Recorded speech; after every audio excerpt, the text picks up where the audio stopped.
কি ভাবি, তুমি শুধু একটা গাছে পানি দিচ্ছ, পাশের গাছটা যে পানি না পেয়ে শুকিয়ে গেছে, ওই গাছটাতেও কয়েক কলসি পানি দাও।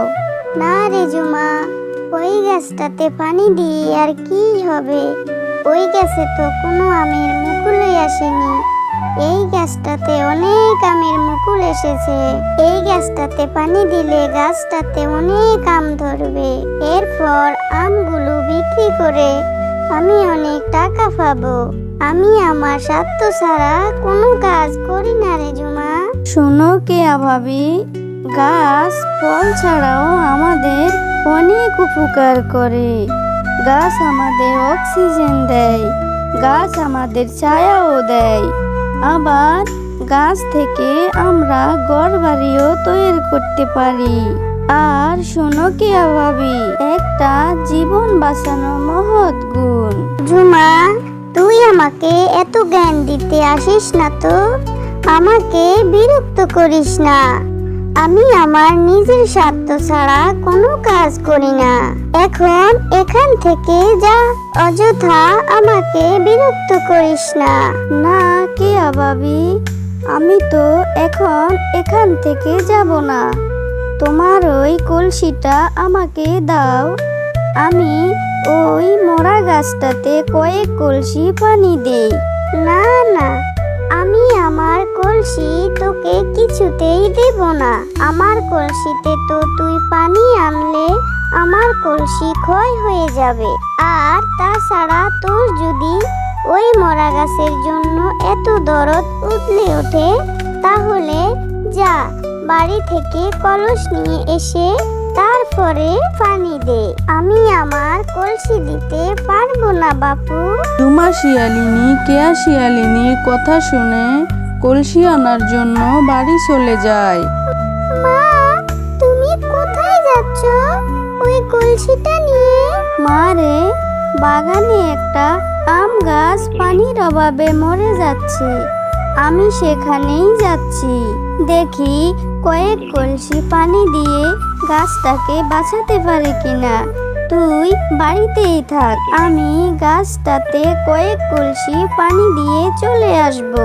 এরপর কেয়া শিয়ালিনী আধমরা গাছটিতে কয়েক কলসি পানি দেয়।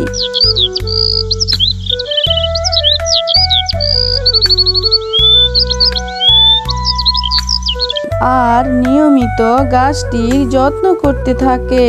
এই কেয়া ভাবি গাছটিতে একদম যত্ন নেয়নি, আর যত্নের কারণে গাছটি কেমন সতেজ হয়ে গেছে। আর গাছটিতে দেখছি কয়েকটা মুকুলও এসেছে। ভালোই হয়েছে, গাছটিতে যদি কয়েকটা আম হয়, তাহলে সেইগুলো বাজারে বিক্রি করে কয়টা টাকা পাবো।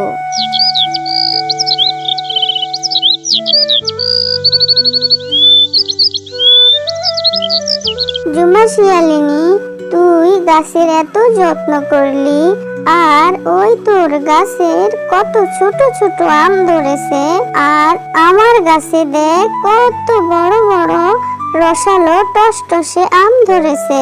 কেয়া ভাবি, আমি আম পাওয়ার আশায় গাছটাকে যত্ন করিনি, গাছটি তো মরেই যাচ্ছিল। আমার যত্নের কারণে কয়েকটা ফল ধরেছে, এতেই আমি খুশি। আর আমি তো তোমার মতো লোভী না, যে টাকার লোভে গাছটার যত্ন নেইনি। চুপ করো ঝুমা শিয়ালিনী, চুপ করো। মুখে স্বীকার না করলেও আমি সবটাই বুঝি। তুমিও টাকার লোভে এই গাছটার যত্ন নিয়েছো, আর যখন দেখেছো তোমার গাছে এত এত যত্ন করার পরেও ছোট ছোট আম ধরেছে, আর আমার গাছে টসটসে রসালো আম ধরেছে বলে এখন হিংসে করে এত কথা বলছো। সবই বুঝি আমি। যাই হোক, এখন আর তোমার সাথে অযথা কথা বলে সময় নষ্ট করতে চাই না আমি। আমার গাছের আমগুলো পেড়ে নিয়ে নেই, নয়তো দেখা যাবে তুমি আমার গাছের আমগুলো চুরি করে নিয়ে গেছো। বলা তো যায় না কার মনে আবার কখন লোভ জন্মায়। এরপর কেয়া শিয়ালিনী তার গাছের সবগুলো আম ফেরে বাজারে নিয়ে যায়। আর জুমা শিয়ালিনীও তার গাছের সবগুলো আম বাজারে নিয়ে যায়। আম নিয়ে যান গো আম, পাকা পাকা মিষ্টি স্বাদের রসালো আম। একবার খাইলে বারবার খাইতে মন চাইবে। নিয়ে যান গো, নিয়ে যান। জুমা শিয়ালিনী, তোমার গাছের আম কি মিষ্টি হবে? দাও তো আমাদের দুজনকে 2 কেজি। হ্যাঁ গো নুপুর ভাবি, আমার আমগুলো মিষ্টি।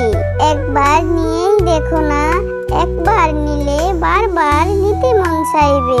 ওই তো জুমা শিয়ালিনীও দেখছি আম নিয়ে এসেছে। চলো নুপুর ভাবি, ওইখানে গিয়ে দেখি কি অবস্থা। জুমা শিয়ালিনীর আমের কথা বলছো ভাবি? ভালো হবে না গো, ভালো হবে না, খুব টক। আর আর দেখছো না, দেখতে কত ছোট ছোট। আমার আমগুলো খুব বড় এবং ভালো হবে। আচ্ছা কেয়া ভাবি, তুমি আমাদের দুজনকে 2 কেজি আম দাও। এরপর নুপুর ঝুমুর দুজন আম নিয়ে বাড়ি চলে যায়। কিছুক্ষণ পর নুপুর আর ঝুমুর আবারও ফিরে আসে। কেয়া শিয়ালিনী, তুমি এত মিষ্টি মিষ্টি কথা বলে আমাদেরকে টক আম দিয়েছ, আমাদেরকে ঠকিয়েছ। ঝুমুর, ওকে মারো, মারো ওকে। ওকে মারো, মারো। কি গো জুমা শিয়ালিনী, তোমার গাছের আম কি মিষ্টি হবে নাকি প্রতারক কেয়া শিয়ালিনীর মতো টক আম হবে?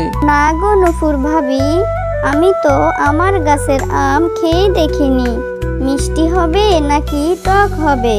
আমি তো বলতেই পারি না। তার চেয়ে বরং তুমি এখান থেকে একটি আম খেয়ে দেখো। আরে জুমা শিয়ালিনী, তোমার গাছের আম তো দেখছি খুব মিষ্টি আর খুব মজা। জুমা শিয়ালিনী, তুমি এত কম আম এনেছো কেন? আসলে আজ প্রথম দিন, তাই কম আম এনেছি। আমি আবার কালকে আম নিয়ে আসবো বাজারে।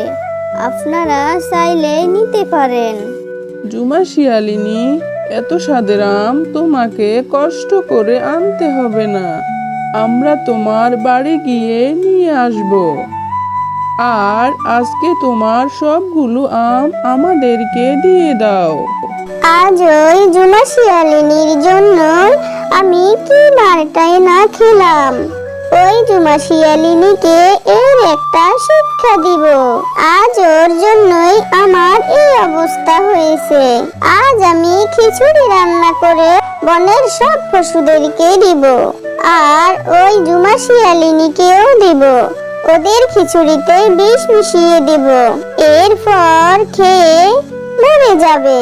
বিকেল বেলা জুমা শিয়ালিনীর মেয়ে টুম্পা কেয়া শিয়ালিনীর বাড়ির সামনে দিয়ে যাচ্ছিল। মা, টুম্পা বাড়িতে যাচ্ছিস নাকি? আজ একটু খিচুড়ি রান্না করেছিলাম, বনের সব পশুদের দিয়েছি, তাই তোদের জন্য একটু রেখেছি। মা, তুই এটা নিয়ে বাড়ি চলে যা।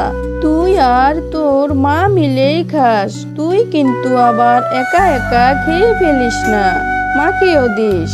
আচ্ছা ঠিক আছে কাকিমা, আমি মাকে না দিয়ে কিছুই খাই না। আমি আর মা মিলেই খাবো। কথা শেষ করে টুম্পা সেই খিচুড়ির প্লেট নিয়ে আম বাগানের সামনে দিয়ে যাচ্ছিল। টুম্পা, তুমি কেয়া শিয়ালিনীর দেয়া ওই খিচুড়ি খেও না, এর সাথে বিষ মিশানো হয়েছে। এটা খেলে তুমি আর তোমার মা মারা যাবে। আমি আমার মাকে কিছুতেই মরতে দেব না।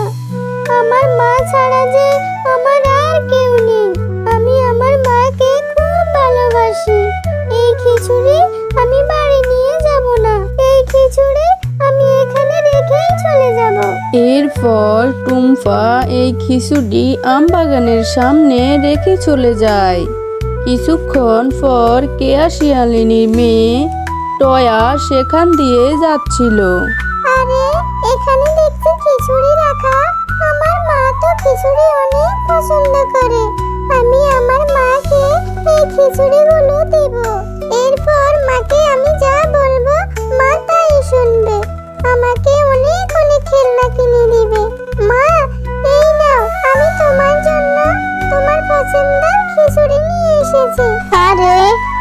আমার মেয়ে আমার কত কথা ভাবে। আমি খিচুড়ি পছন্দ করি বলে আমার মেয়ে খিচুড়ি নিয়ে এসেছে, আমার সোনা মেয়ে। তা মা, তুই এই খিচুড়ি কোথায় পেলি?